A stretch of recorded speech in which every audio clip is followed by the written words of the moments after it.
Hey Al, Hey, Barry. what do you call a rogue with a lot of hit points? What? A con artist. It's time for Compelled Duel.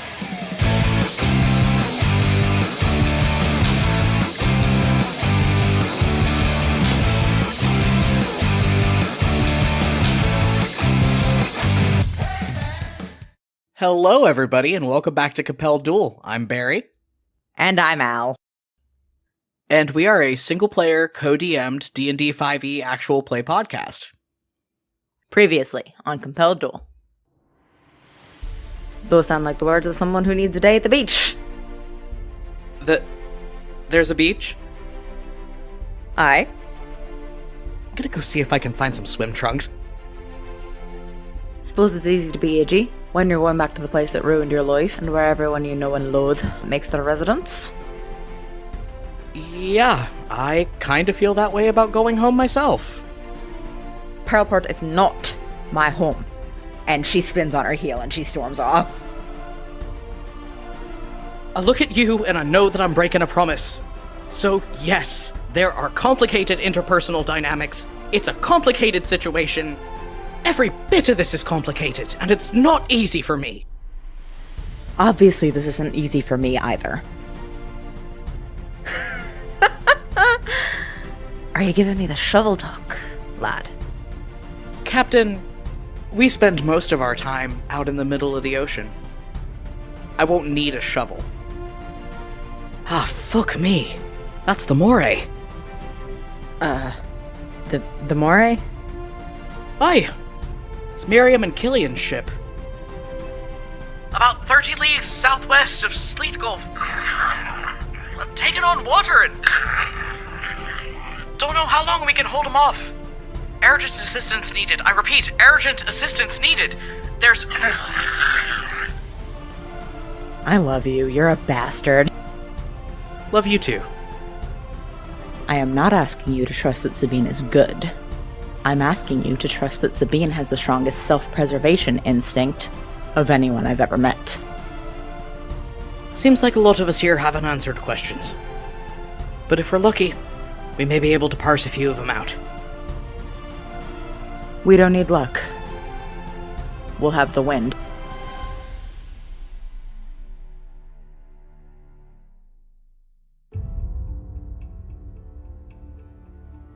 Leah. The ship's been sailing for a few days on the trail of this ship that captured the crew of the Moray, which is the ship captained by Miriam Adler, who you met in Oskaya. You've been trying to make yourself useful, but it hasn't been super easy. There's not a lot to do, you're just sailing on the trail of this other ship. Fee's been doing a lot of control wind stuff to kind of give the ship a boost. And Pelican has been watching the ship through the eyes of the bird pretty constantly. But there's not a lot else to do. You're not really a trained sailor. There's not much that you can do to help out. So I think you've kind of just been moral support for Fee. Yeah, and Leo does not do well with feeling useless, so he's climbing the walls a little bit. I think if Fee's up in the rigging doing her magic thing, I'm gonna try to make myself as useful as I can. I'm gonna go try to find Ascot and see if he needs anything. I don't think Ascot's hard to find. He's kind of going through the stores, figuring out what you have, since you couldn't resupply as well as you wanted to in Messborough. He looks like he is about to tear his hair out. Hey, do you need help moving anything?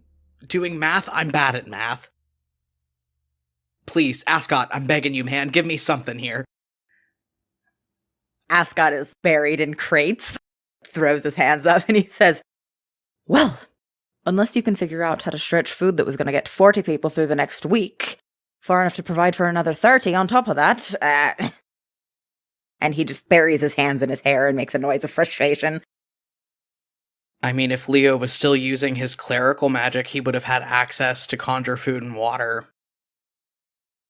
His hand kind of drifts down to where Kimrel's blade is sheathed at his belt and runs a thumb along the hilt.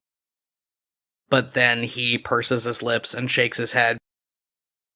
Nope. Sorry, can't help you there. Ascot, grits his teeth and waves his hand at you and says, "It was a hypothetical." He nods at one of the smaller crates. "We're trying to consolidate everything into one of the smaller rooms so we can..." And he waves at the big storeroom. "Use this for transport. If you could help me move things over, I'd appreciate it." Buddy, I got a -1 strength modifier, but I'll try my best. Yeah, roll athletics. Oh no. 14. You start helping Ascot move things. Ascot handles the bigger crates. He's a big dude. But you handle, small boxes of dried fruit and stuff, and just kind of get everything consolidated into a smaller room. He has to force the door closed, throw his whole weight against it.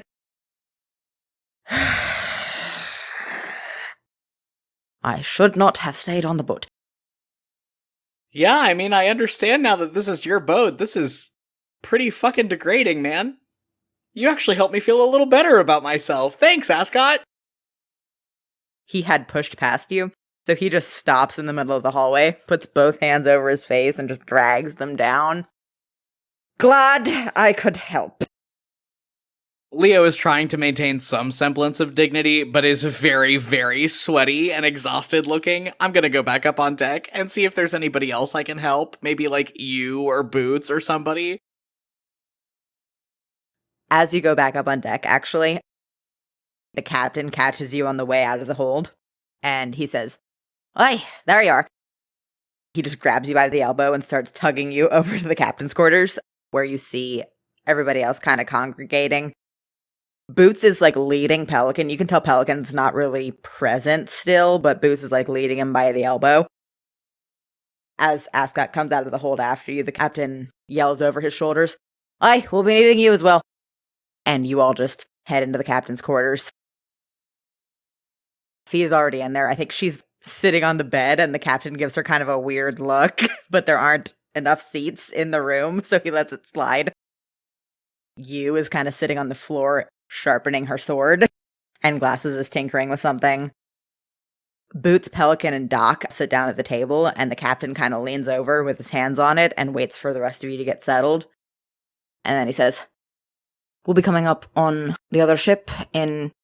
last time we checked in, about 3 hours." You see him, running through a mental checklist. He points at Doc. He says, "We'll likely have wounded. You're prepared to handle that?"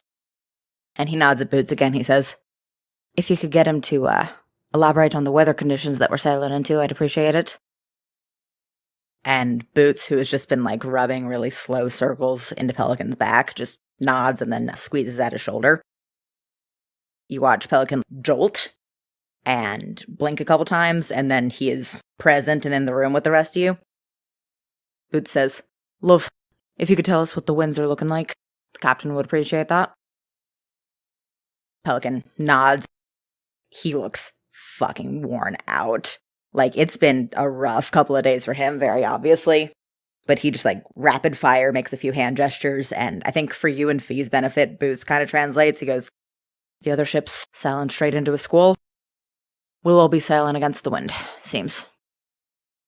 And then the captain nods. He says, "Right, thank you, Pelican. That'll do." And Pelican checks out again. Well, we won't all be sailing against the wind. Leo nods over at Fee. Fee nods back. She says, "Yeah, I can bring out a pretty powerful wind spell to give us an edge. We'd be severely limiting my firepower if we do that, but..." And the captain nods. He says, "Right. Then that just brings up the matter of what the hell we're gonna do when we get there." I mean, from my understanding, stormfolk can breathe underwater, yes? What's preventing us from just sinking the thing to the bottom of the sea when we get there and going down to get everybody once the whole situation's handled? From behind you, where you and Glasses are sitting on the floor, Glasses pipes up. Well, sharks, for one. Yeah, sharks. Thank you, Glasses. The captain actually, cracks a smile for the first time in a little bit, and he says, aye, sharks. Mermaids, for another. Oh, mermaids! In unison, the captain, Doc, and you all say, don't get excited. Man, why is it that everything about the Zephyr Isles that should be cool just ends up being fucking terrifying? The captain, again, just smiles a little bit. Comes with the territory. And he kind of, pounds his chest a little bit, and he says, no other way to get the famous bloody Stormfolk stamina. Besides... And you watch his face go very flat. His jaw twitches as he grits his teeth. And he puts one hand on his cutlass and he says, I'd very much like to know who's given them their orders. Over on the bed, you watch Fee smooth down her skirt with her hands and run one back through her hair. And you can see crackles of static electricity coming off of her fingers. And she says, as would I. Okay, so we're boarding the ship. I only know about naval combat in a purely academic sense from what I was taught as a kid, so Captain, I will defer to your knowledge and expertise on this. But basically what I'm understanding here is that we're just gonna hop on the boat when we get there, and what happens next happens next. Yes? I think some of the crew will be staying back. He nods at Doc and he says, I'll leave to your discretion who that'll be. And then he looks over at Glasses and says, Glasses will of course be, and he grins a little bit, very sharp, and says, heralding our arrival, we'll say. Glasses looks a little bit nervous suddenly, but he grits his teeth. Aye, sir. And pardon my optimism, Fee, I know it makes you nervous when I have it, but what happens after we rescue the crew of the Moray? Are they just tagging along with us to Pearlport, or are we having another diversion? The captain says, aye, that's a good fucking question. Ascot, hisses. Aye, unless they're taking the crew of the Moray to a banquet, I don't think we're going to be able to get to Pearlport without restocking. Leo's hand drifts down to his belt again, where Kimrel's blade is, and he just grits his teeth and shakes his head. Okay, well, that's that question resolved. Does anybody here need my help with anything? Please, I just need to do something other than sit on the deck and play with my goddamn padlocks. Can I help? Anybody? There's a pause. And then I think Glasses raises a hand. You could help me set up the guns. What's a gun? Instantly, Glasses just breaks out in a big grin, rubs his hands together, and he says, it's my special little invention. Yeah, you know what? Sure. I will help you with your special little invention, because frankly, I am tired of sitting around with my thumb up my ass. Everybody, have a great rest of your day. I'll see you when the blood starts spilling, apparently. And Leo's gonna grab Glasses and leave. Fee, this little war council ends not long after Leo and Glasses dip out, and you spend a few more hours just sailing on. You probably end up getting pulled back into the rigging to push the ship along and help the speed with your various control wind and gust spells. Since you're up above the deck, I feel like you have a pretty good vantage point. You look down on the deck of the ship and see you mustering all the deckhands up along the railings, running them through combat drills. Sitting up in the forecastle, you see Pelican cross-legged in kind of a meditative stance with Boots sitting next to him, just rubbing slow circles on his back. And then you see the horrifying zombie pelican come flying back through the air and perch itself down on Pelican's shoulder. He lurches back into lucidity and stands back up and walks down to start talking to you. But before you can process much more than that, you look out onto the horizon and see the distant silhouette of a sailing ship fighting against a blustering wind that is blowing back against it. The ship is gaining on it pretty fast because you are helping it along. You're pushing it and augmenting the speed quite a bit. You see Boots and Pelican duck into the captain's quarters really quick and come out with the captain in tow. He heads out to the prow of the ship, pulls a spyglass out of the pocket of his frock coat and peers off through it for a second, and then moves back to the center of the deck, cups his hands around his mouth, and yells, "All hands!" Everybody on the ship pours out onto the deck. He looks up into the rigging at Yuffie and makes a swirling motion with his finger, like, keep doing what you're doing, but then calls the crew into a huddle and starts talking to the rest of them down on the deck. Fee's just been using gust cantrips to kind of, like, not even by that much overpower the wind that they're sailing towards, but just kind of keep them moving forward. A pretty constant gust cantrip has been going on. You keep up with that, and you keep closing on this ship. The closer you get to it, you can see that it is a multi-masted, multi-decked sailing ship, although it is smaller than the ship that you are on right now. But more noticeably, you notice that it is not flying any colors. There's no flag flying from the mast, no nameplate on the back of the ship, no nothing. It seems intentionally anonymous. Roll me history with advantage. That's a 23. Fee, you grew up in Ilneus. You know what Astrarian ships look like. This is clearly a vessel that was built by an Astrarian shipwright. Although it is not flying any colors, there's nothing affiliating it with anything. Yeah, Fee's just gonna keep trying to listen in on the crew as best she can, and just keep funneling gust cantrips into the sails. The ship continues to close on its quarry. A lot of the deckhands below you on the deck start scattering off towards what appear to be their battle stations. You see a lot of the cannons that you've seen Glasses kind of tinkering with before get rolled out onto the deck and slotted into gun slots, both on the top and on the lower decks. And now is where our naval combat begins. So I am going to roll initiative for both of the ships in question here. The ship you are chasing rolls a natural 1, which is a -1 to initiative. And the ship rolls a 10. So the crew of the ship will be going first in the initiative of this naval combat. So now what's going to happen is I'm going to need Fee, Leo, and the captain, all 3, to roll me initiative.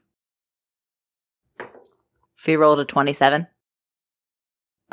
The captain rolled a 28. And Leo rolled a 9. Alright, so the captain is going to be going first on the ship's initiative. Fee, you are still up in the rigging. You see him stride very purposefully over to Pelican.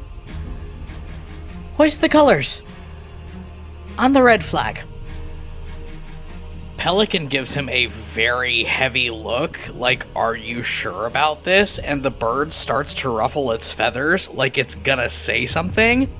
And the captain cuts him off with a very sharp, "I gave you an order, sailor." Pelican clenches his jaw and then goes to a chest on the deck and pulls out a couple of flags and starts running them up the mast. Fee's gonna call down to Pelican. What's the red for? Pelican actually just grits his teeth and shakes his head and doesn't say anything. But you, who is tightening the harness that is holding her sword onto her back, looks up and yells into the rigging, "It's nautical flag code!"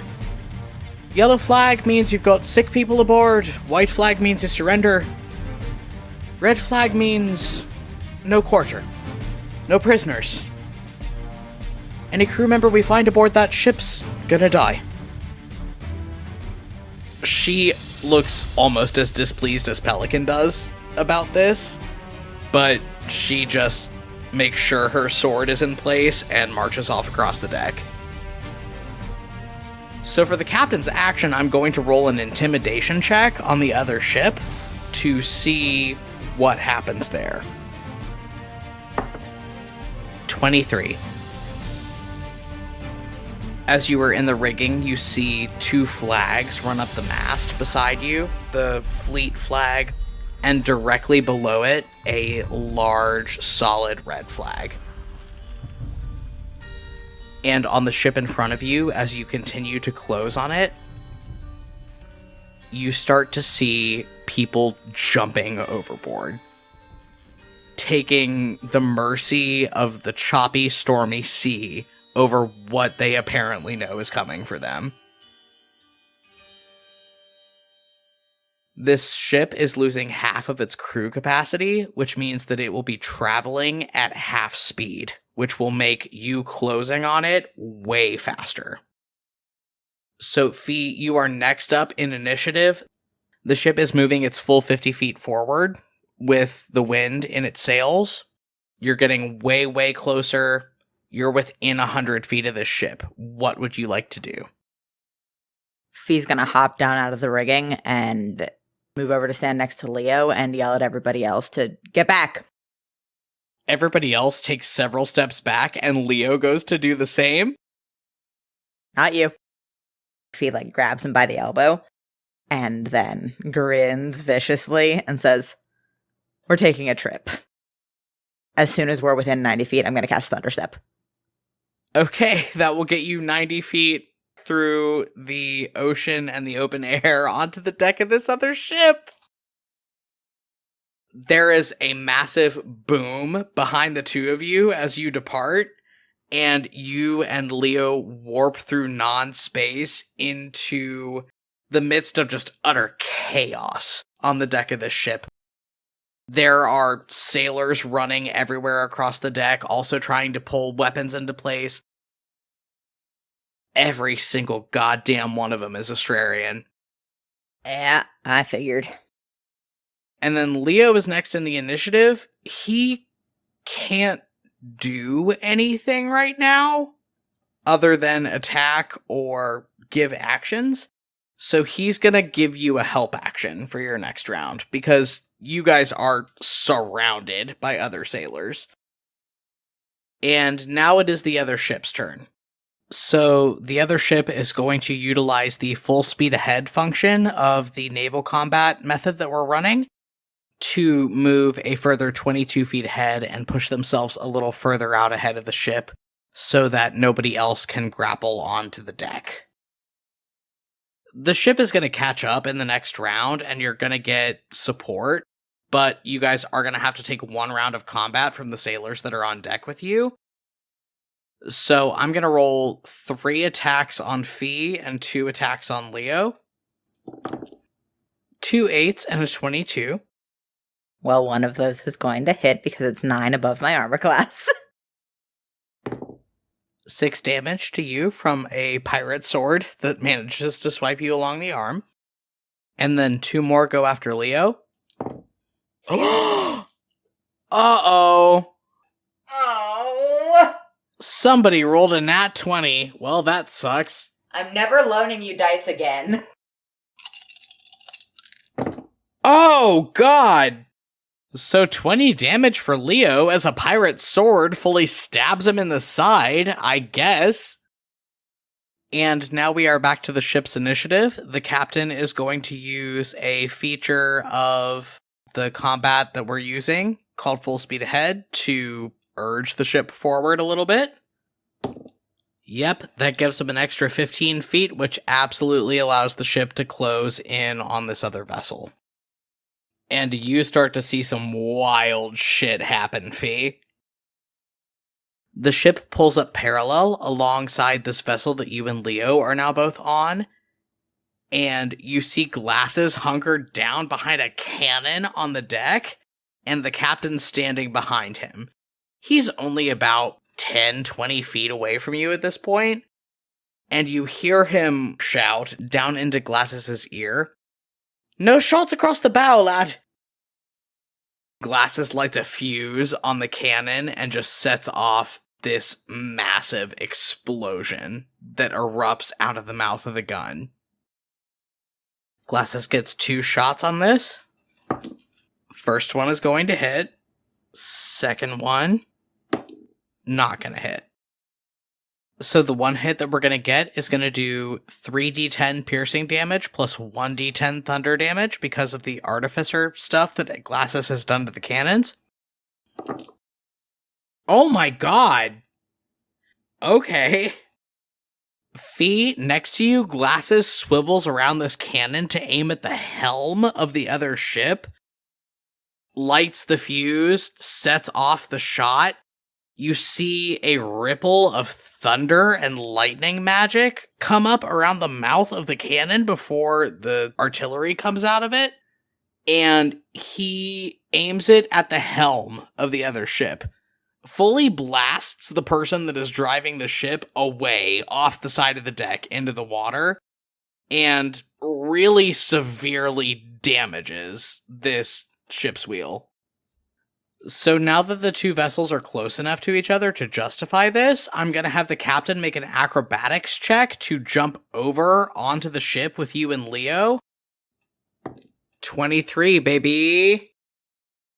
Fee, as you reappear with Leo in the middle of this combat, you see the captain on the deck of the ship with a grappling hook and a length of rope in his hand, just kind of twirling it around. And he tosses it, it locks onto the railing of the other ship, and he just swings across, no problem, and vaults up onto the deck. Hot. From behind all of you on the deck of the ship, you hear the sounds of many more people swinging around grappling hooks and swinging on over to the deck of this other vessel. However, Fee, you and Leo are still surrounded by 5 pirates who are trying very hard to stab you. So true, but it's my turn? Yes, it is. Can I borrow 2d6s? Because I only have 8, and I'm about to throw 3 beads from the Necklace of Fireballs, so I need to roll 10d6 damage. Oh, from the necklace you got from Kalessa back in Season 1? Yes, the one that I've only used 1 of the charges for. Okay, yeah, here's a couple d6s. Woo! 42, and I'm going to throw it at the mast. And I would assume that the mast is made of wood and thus is vulnerable to fire damage? You would be correct, so that would be 84. That is not enough to take the mast and the sails down in this round, but they are ignited and will be taking fire damage on every round from here on out.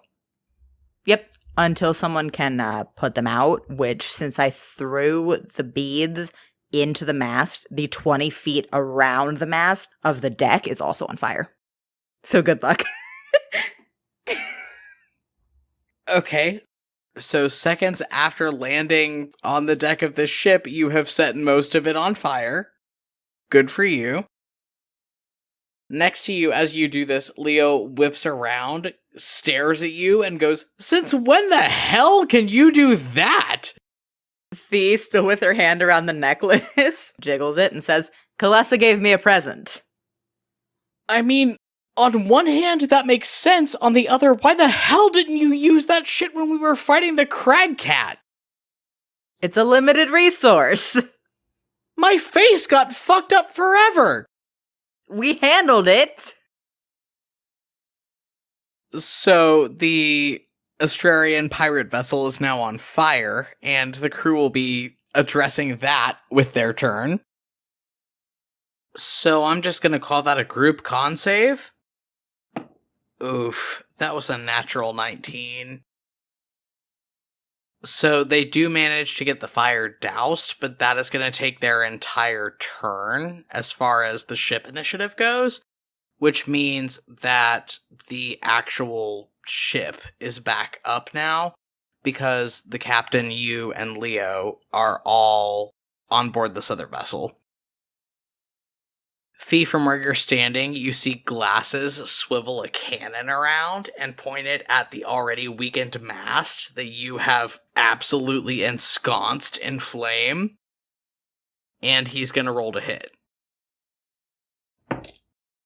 So yeah, he's gonna hit.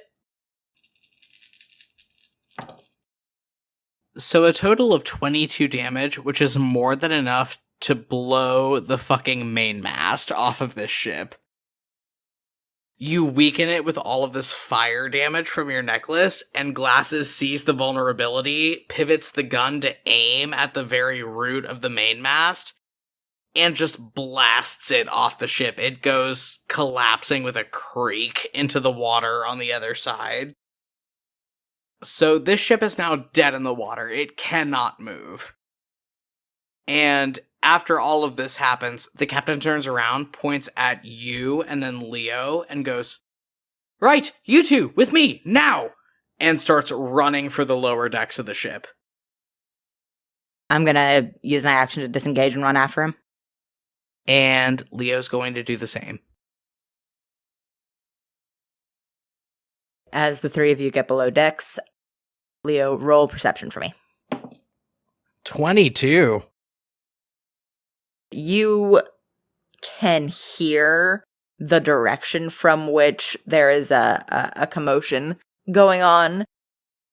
It doesn't sound like the crew of this ship trying to get their shit together. It sounds like a bunch of people that are, say, locked in a brig and confused about what's going on and why the ship was just on fire. So you know what direction that's going on in. What direction would that be? Towards the front of the ship. You're not really sure how to navigate this ship, so I'm going to have you roll survival for me to figure that out. No whammies, no whammies, no whammies. 10. Okay. I'm not a sailor. Can't stress this enough. I am not a sailor. I don't like boats. I'm not good with boats. So you managed to pretty reliably figure out what direction everybody is in, and you managed to point the captain and Fee towards that direction, but you have no idea how to get through the bowels of the ship. You get lost very quickly. Okay, I'm just running towards the source of the noise and doing my best, I guess. You manage to, find your way through the gun deck, which is kind of the first deck when you go down the stairs, mostly because it's largely open. Roll me investigation really quick. 13. You find a map table kind of laid out. You see that there was a map that presumably got them to where you found the wreck of the Moray. Nothing about where they're headed, really. But on the table, you find an open envelope. There's no letter inside. It's just the envelope.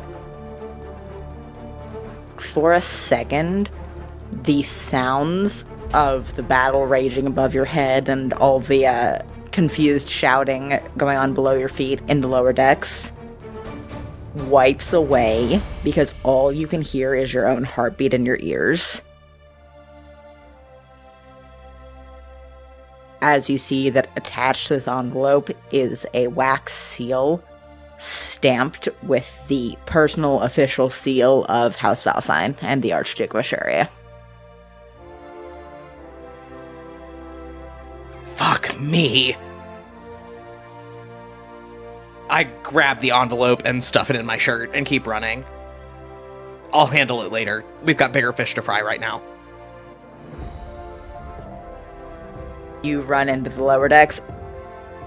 It takes you a minute. You keep kind of stumbling into the wrong rooms and things down here, but you head off towards the front of the ship, and you eventually follow the sounds of shouting into what appears to be the brig of this ship. You open the door and you see almost 30 Stormfolk sailors just locked away down here, all seeming in not high spirits, but loud spirits. I pull out my thieves' tools and I run to the door and I yell into the group of sailors, "Captain Adler, help has arrived! I really wish our reunion were under better circumstances, though."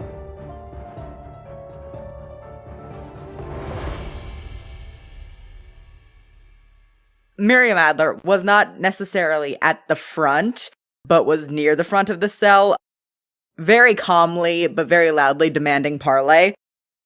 You get the sense that she's been doing this the entire time she's been here and has not received satisfaction.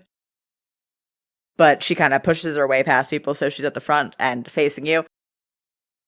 And she looks you up and down, and she says, "Oi! Didn't think we'd be meeting again at all, so it's a bit of a surprise." Interesting thought process, given that you sold us out. But hey, I don't hold grudges. I'm gonna try to open the door with my thieves' tools. Roll me a thieves' tools check. As you're doing that, Miriam says, "Why, I guess we did. For a good cause, though." As Leo is fiddling with his thieves' tools, he just takes one quick glance over his shoulder at the captain and Fee and goes, "Yeah, sure. Better cause for some than others, but, you know, who am I to say?" And then, okay, let me roll for the thieves' tools. Okay, my hard work with my padlocks has paid off. I have expertise in thieves' tools, so I rolled an 8, but that's a 21. Hell yeah. You managed to jimmy this lock open. At once, everybody is pouring out the doors. There are a lot of people in this brig, and they are not enjoying it. I think Miriam steps out first, and she nods at the captain. She says, "Captain, what are our orders?" The captain nods. He says, "Well, if you've got anyone uninjured, we'd be glad for the reinforcements up on the top deck. But otherwise, orders are clear out, get back to the ship." Miriam nods, and she whistles for everybody's attention. "Everyone hear that?" And as one, the crew of the Moray say, "Aye, aye, Captain." Yeah, given the combat capability of everybody else here, Leo's useless right now. He's just gonna try to round up the injured folks and help facilitate getting them back onto the ship. The entire crew of the Moray is a little bit beat up. You can tell they were in a pretty brutal combat. Most of them are not, you feel, gonna be good to fight. There are maybe half a dozen, a little bit more people that are fighting fit, and they, as you lead them back out through the cargo hold, start scavenging weapons that have been obviously looted from other ships and arm themselves to the teeth. And you all start going up to the top deck. The top deck is soaked in blood.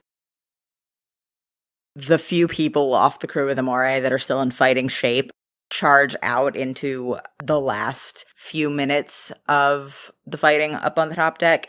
It seems like the crew of the ship are doing significantly better than the pirates that you have accosted. They all let out cheers as they see people come out of the hold as reinforcements. Despite the circumstances, it's very, jubilant and cheerful. This combat wraps up. I'm just gonna go try to facilitate getting all of the injured folks back over onto the ship. Yeah, you and a few members of the crew start dragging out lifeboats and drop them into the water so they can start rowing back to the ship. About half the crew stays behind on the ship that you've run into, and they start going below decks to look for stragglers. The captain helps drag out a lifeboat, and he nods at it, and to Miriam he says, "Captain Adler, if you please." Miriam leans back and crosses her arms over her chest and says, "No, I think I'll stay. I'd like to see things finished over here before I take my rest." The captain just kind of puts his hands up and says, "As you like." And they start ushering the rest of the crew of the Moray onto these lifeboats. You finally catch sight of Killian Cassidy. He is very obviously concussed, kind of wavering a little bit. Yeah, I see your face. You're about to be mean, huh? I was about to be a real dick, but I'm not going to. I'm just gonna help him onto the lifeboat and clap him on the shoulder. Miriam pats him on the side of the face, gives him a little kiss on the cheek, and says, "Go get your head patched up. Can't afford to be losing any brain cells." And he, bats her off. "Woman, you've got to be nicer to me when I'm injured." And Miriam says, "Not on your life," and spins and walks off. You get the rest of the crew of the Moray on the lifeboats and headed off to the ship. Staying behind on this boat are Miriam, the captain, Fee, you, not you, but you, and I think Boots and a couple of the other crew members. Are you staying behind, or are you heading off to help in the infirmary? Leo's not using his healing magic. He can't really help in the infirmary that much. He doesn't have practical medical skills. Yeah, I'm gonna stay behind. The top deck of the ship is just a minefield of gore. When the captain flew the red flag, he wasn't kidding. You stand in this carnage for several long moments while many of the rest of the crew descend into the bowels of this ship. Some of them come up with loot, big crates or treasure chests that they lower down into lifeboats to take back over to the ship. But after another several minutes, you marches back up from below deck, pushing a bound Australian young man in front of her. His eyes are wide. He looks incredibly frightened. She marches him over in front of where the captain is standing and shoves him in the back so he falls down to his knees. "We found this little bilge rat hiding behind a pile of crates down in the hold. He was smart enough to call for parley before we could finish the job, so..."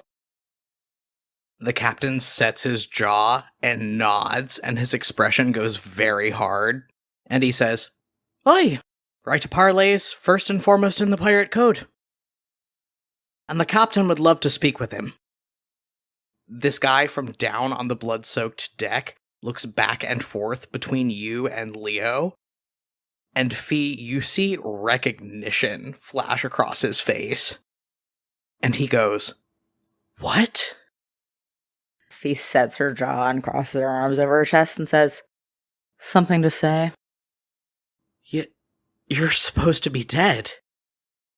"And yet we're not. Almost makes you think the Australian propaganda machine spreads lies, doesn't it?" Beside you, the captain's posture tenses up even more than it already was. He reaches into the pocket of his frock coat, pulls out a handkerchief, and just slowly wipes the blood off of his cutlass, and says, "Right then, where were you sailing for?" This guy stammers for a bit and says, "Lux Togalin, that was where we were told." The captain nods and says, "Right, what you were told. I noticed you weren't flying any colors. And I know better than to think that a band of no-name cutthroats could take out an entire ship's worth of members of the fleet. So why don't you tell me who you're sailing under, lad?" This guy's eyes go a little bit wider, and he looks even more afraid, if possible. That ship took out an entire ship's worth of Australian military. We were only... And Fee, next to you, you feel Leo tense up. His hand drifts down to the hilt of that knife at his belt that you've seen him wield in combat before, the knife with the long, jagged blade that looks like it's made of bone or some other organic material. And he mutters, "He could be lying. He could be lying about all of this." But he doesn't move any further. The captain's expression goes even harder. He nods curtly and says, "And who told you that? That was the question I asked you. Who are you sailing under?" This guy rakes in a jagged breath and just goes, "Vice Admiral Defiance, she said..." The captain looks like he has just been hit in the chest with a cannonball. For just a moment, you see his whole body curl inwards like he is trying to keep himself from falling apart. And then, slowly, Methodically, he puts himself back together and stands up straight again. Nods to himself slowly and says, "Right. And you called for parley. So, what was it that you wanted to ask of me?" This sailor, the last of his crew, looks up terrified, arms straining against the ropes around his wrists, and says, "Mercy. Fee, you've seen the captain in combat before, and he is undoubtedly formidable in that setting. But there's always been that sort of cocky swagger to him, that sense of enjoyment. There is none of that now. He looks terrifying. His entire facial expression is hard and unyielding. His posture is coiled, ready to strike. For the first time, you look at him, and you see the Pirate King of the Zephyr Isles. The captain looks out across the blood-soaked deck of this ship, where several members of the crew are lying dead after this battle, nods to himself again, and turns back to the sailor. He weighs his cutlass in his hand like it is the weight of the world, and says, "You best beg for mercy from your Lord of Bones, lad. You'll find none from me." And in cold blood, he cuts this guy's throat and leaves him to drop and bleed out on the deck.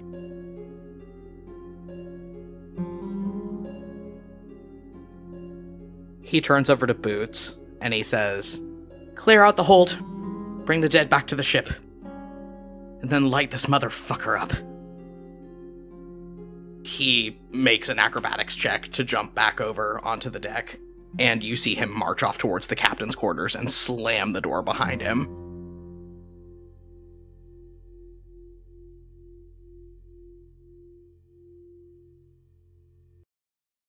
Everybody starts clearing out the hold. Fee just goes straight back over to the ship. You see her knock on the captain's door and then wait there for a second and not go inside. But everybody else starts clearing out the hold and then starts moving across to the ship. And as soon as you're all back over, Glasses sets off some kind of weird charge from one of the cannons that sets the boat on fire. And you start sailing away. Leo, what are you doing? Leo's just gonna stand out on the deck, looking out at the burning ship that they're sailing away from, and he pulls out Kimrel's blade and starts just kind of running his fingers back and forth over the flat of it. Fee approaches, comes and stands next to you. She looks defeated, to put it mildly. Leo doesn't look at her. He's still just running his fingers up and down along the blade. But then eventually he nods to himself grimly and says, "You know, I spent my whole life feeling really useless without magic. And 5 years was all it took to make me forget what that felt like." Fee crosses her arms over her chest and sighs. "If it makes you feel better, I also feel pretty useless right now." Maybe being useless is just our thing. Ever since we left that beach, I've been given opportunities that I could have taken. I could have helped us get food. I could have helped with the people that were wounded. I could have made that bastard back on the ship tell the truth. And I stood there and I did nothing. There's a long pause, and then, sounding pretty confused, Fee says, "You could have?" Leo grits his teeth and sighs. Technically, I guess. All those years ago, back when you helped me get out of Ellenthal, before I left Astraria, I had a little talk with Kimmerl. A talk? Okay. Alright, you had a little talk with the sovereign god of Astraria. Got it. He's not as cool in person as Church makes him seem. In fact, he's actually really fucking annoying. And your little talk is why you could do magic in Gimtara. Basically. I paused on the shores of Astraria, and I cried out for justice, and he said that he could give it to me. I guess if we're being technical, we could say that I was a priest, although I very clearly never got ordained or went through the process of joining the priesthood, but the magic was there. And for 5 years I thought the justice was too.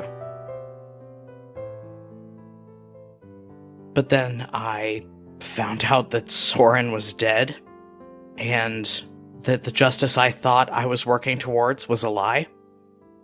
So, when he came to talk to me again when we were in Oskaya, I told him to fuck off. And he did. And now I am right back where I was at the beginning of all this. Useless.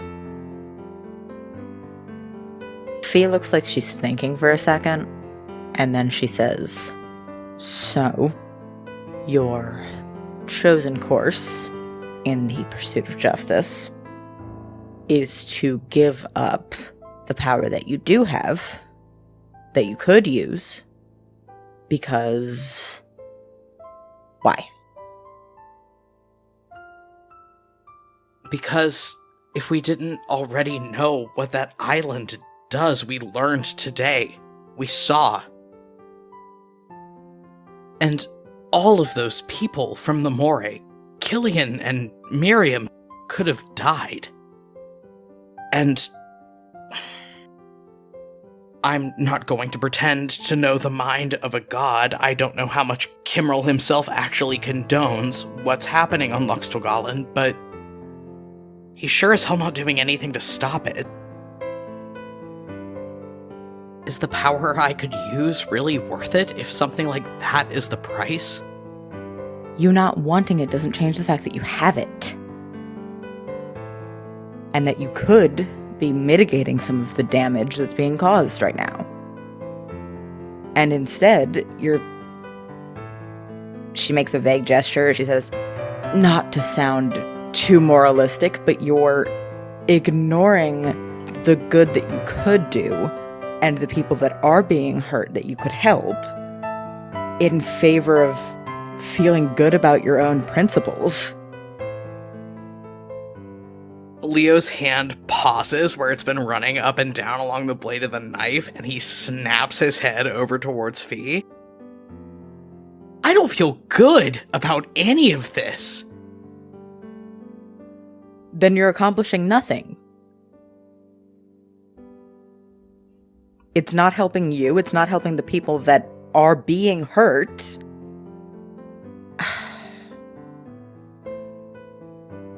My magic may not come from Kimmerl, but it does come from Father, at least in part.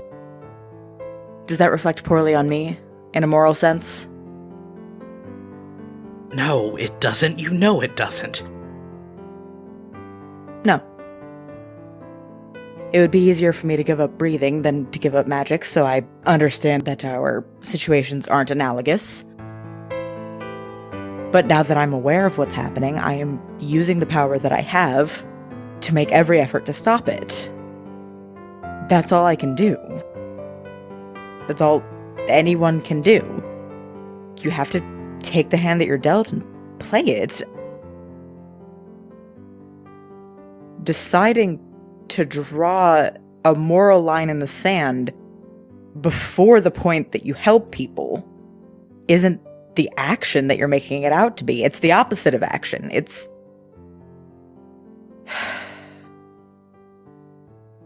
Leo reaches into his shirt and pulls out the envelope that he found on the ship. and just kind of plops it down on the railing between himself and Fee. Roll insight for me. 26. Sibling telepathy, man. You watch Fee look at this envelope and look at the seal, and for like just a second, her face looks raw, and her shoulders bow a little bit. And then she takes a very deep breath. She nods. She says, "Right. I suppose we knew that already, on some level." And now we know it on a deeper level. Whatever's going on down here, the old man is directly involved in it. And I hear what you're saying, and I understand your point. But there is not anything in this world that I can think of that could convince me to keep playing his game. Or to draw power from the thing that killed my mother and Soren. I am sorry. Fee nods, and she says, "No, I understand. We all have our lines. We just have to figure out what we can do from within them." Fee? Yeah?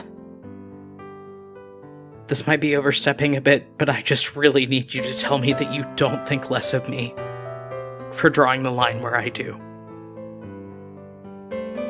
She takes another very deep breath, and then she says, "No, of course not. I just... It's been a long day.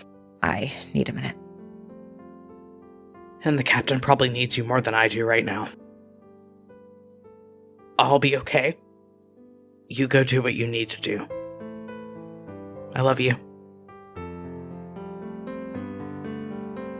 I love you too. Yeah, I'm just going to go. And then she, pinches the bridge of her nose, and she says, "I'm going to go do that." Right. And she walks off towards the captain's quarters.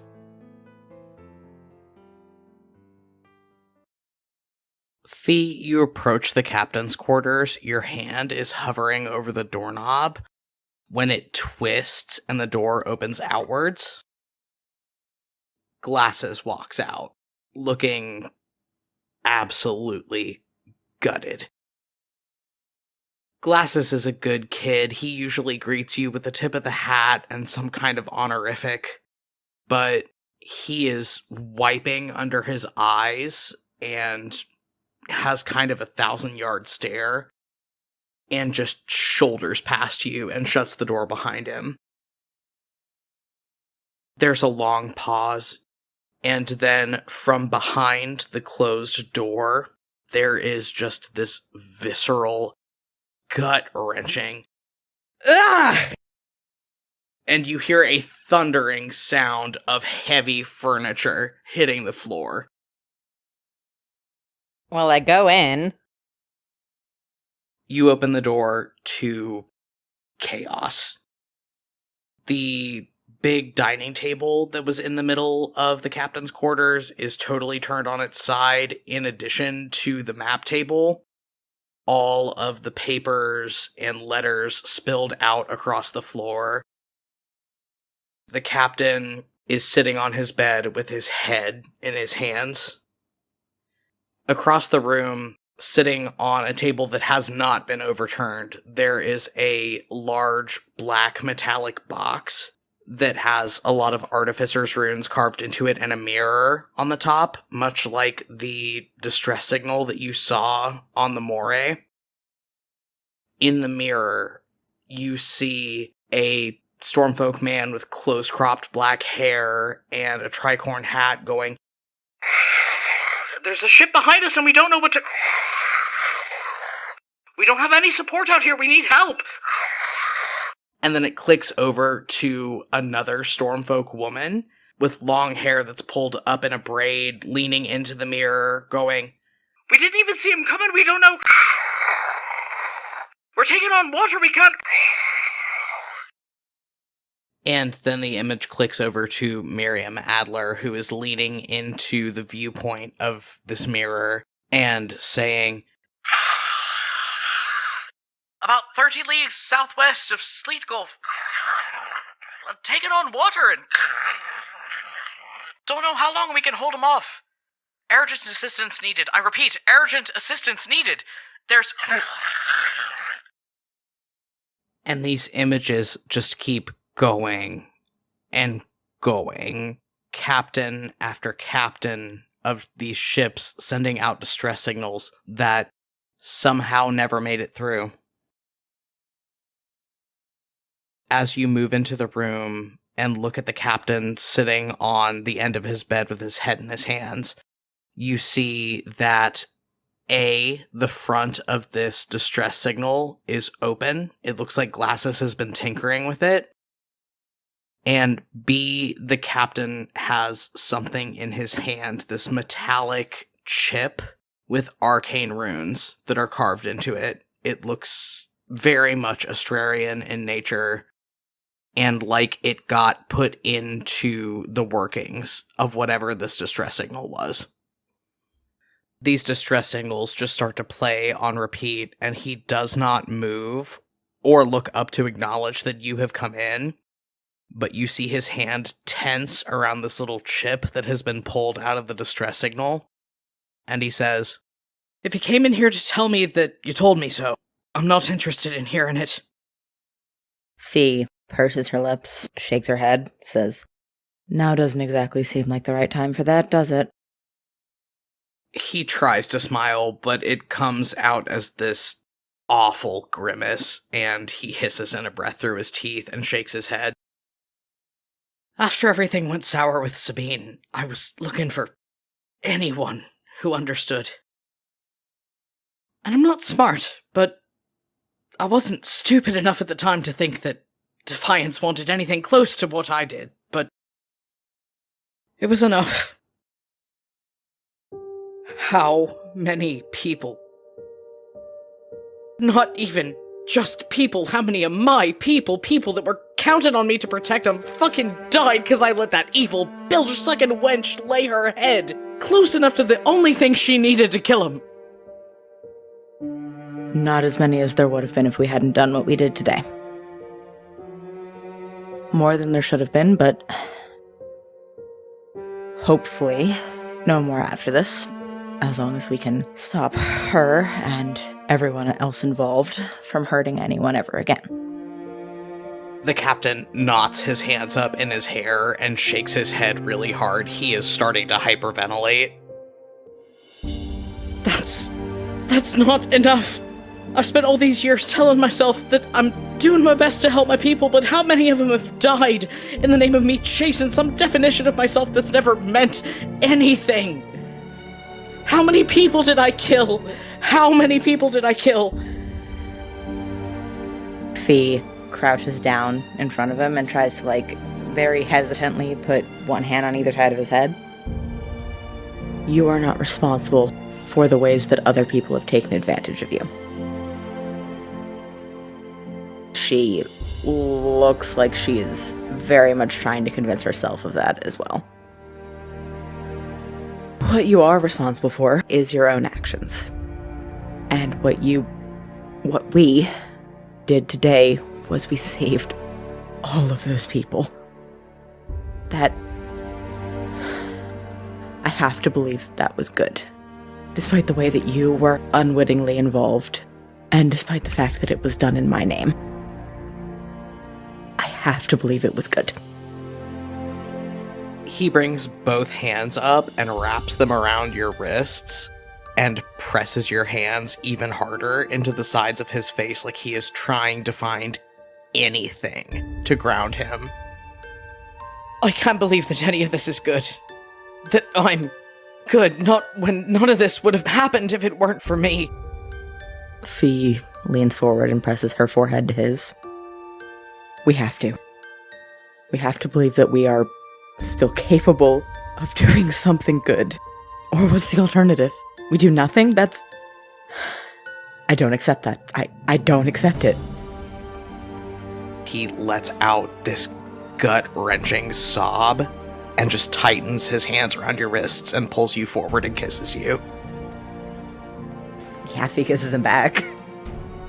This is spectacularly ill-advised. Yes, it is. But so is everything else about the last you don't know how long of your life. And you find yourself not very willing to think about it as he kisses you and holds you like you were the last solid thing in the universe and tugs you back onto the bed.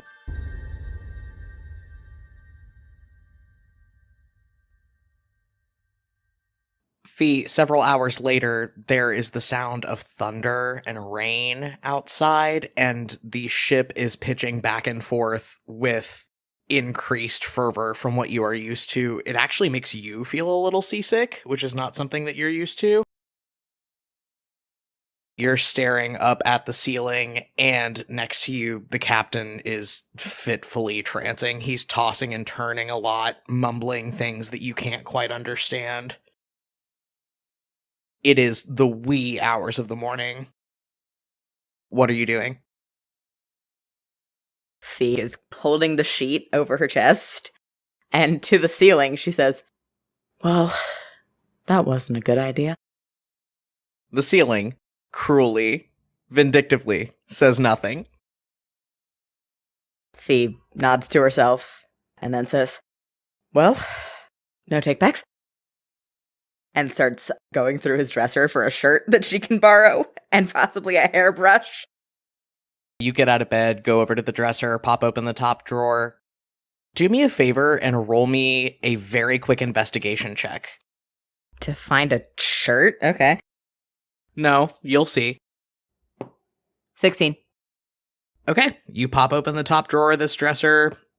It is full of a couple shirts, a couple pairs of pants, and several other pieces of the captain's personal effects. You see his sketchbook in there that you saw him drawing in before, and fortunately for you, a hairbrush. Fee immediately picks that up and starts trying to untangle some of the knots in her hair. As you pick up that hairbrush, you see what is sitting under it. Lying flat on the wooden bottom of this drawer is a small, round pewter coin with a lighthouse being struck by lightning inscribed on it. It is a beacon coin. Fee very calmly puts the hairbrush down on the dresser, looks behind her at where the captain is trancing, and she picks up the coin. Arcana check for me, please. That's a 12. Okay, that will just do it. You pick this coin up. You remember from your experience with your own beacon coin that these are attunable magical items. They are bound to the person that is attuned to them in order to be used to send messages and do whatever else it is that beacon coins do. You pick this coin up and turn it over in your hands, and you sense that it is not attuned to anyone. This is a blank slate, if you will. Remind me, do I need to attune to it to send a message? Yes, you do. Do I think I have enough time to do that before the captain wakes up? Yeah, you think you do. He has remained in his trance, even though you have gotten up and started moving around the room. It doesn't seem like he's waking up anytime soon. So it will take you an hour to attune to this coin, but he shows no signs of being up in that time. Still holding the coin, Fee's going to very calmly go back and sit on the edge of the bed, brush her hair, lay down with the coin in her hand, and when it's attuned, she's going to send a message to Sabine. Okay, this coin has all 3 of its message charges for the day. I will remind you, you get 10 words 3 times per long rest. What would you like to send to Sabine? The message Fee sends is, "I'm alive with your husband. We need to talk. Fee." You lie there clutching this coin for a pretty long time,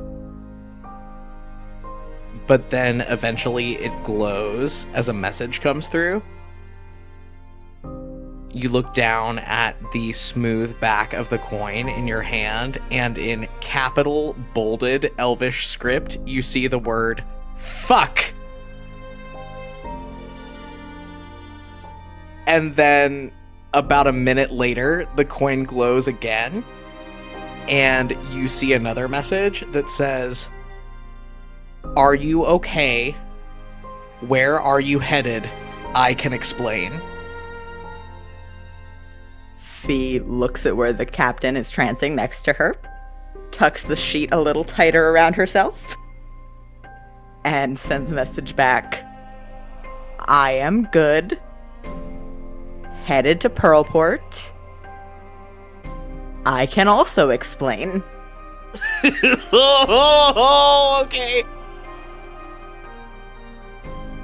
You know from your use of beacon coins before that if Sabine has not already used her other charges on this coin today, she probably only has one more. So you sit there in silence for another long stretch of time. And then the coin glows again. The message inscribed on the back says, "Glad to know you're safe. I'll see you soon. S." Fee, for her last message of the day, sends back, "See you soon. All my love to you and Lorelai." And then Fee's gonna put the coin under the pillow she's using and try and take her trance. The last thing you feel before you slip under into your trance is an arm wrapping around your waist and tugging you a little bit closer.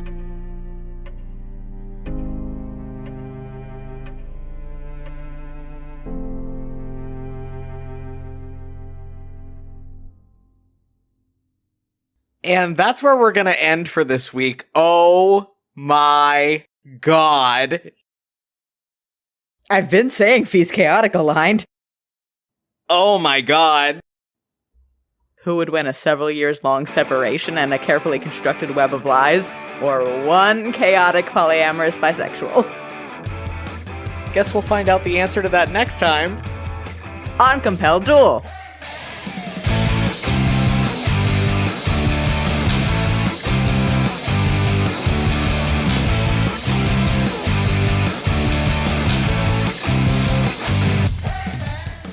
Hey everybody, Barry here with the postscript, just clearing up a couple housekeeping things here at the end of the episode.